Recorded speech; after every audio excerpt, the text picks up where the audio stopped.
Welcome to Karna blogs. ఈరోజు వచ్చేసి మేము కోరంగ్ వెళ్తున్నాము. మా ఇంటికి వచ్చిన ఫ్రెండ్స్ని తీసుకుని వెళ్తున్నాము. మేమైతే కాకినాడ నుంచి అమలాపురం బస్ మీద స్టార్ట్ అయిపోయాము. కోరంగ్లో దిగేసాము. అక్కడ నుంచి అయితే లోపలికి చాలా దూరం ఉంటుందండి. మనం నడిచి అయితే వెళ్ళలేము కాబట్టి ఆటో ఎక్కాలి.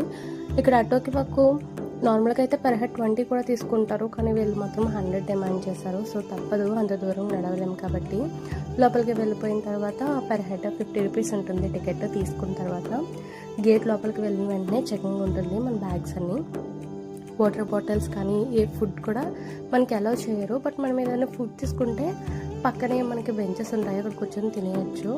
వాటర్ బాటిల్ అయితే అసలు ఎలా ఉండదు. లోపల షాప్స్లో తీసుకోమంటారు, కానీ అక్కడ కూడా వాటర్ బాటిల్స్ అయితే ఏమి ఉండవండి, అన్ని కూల్ డ్రింక్సే ఉంటాయి.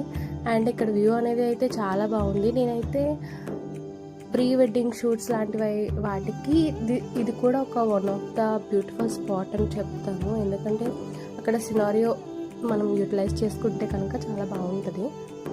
Thanks for watching.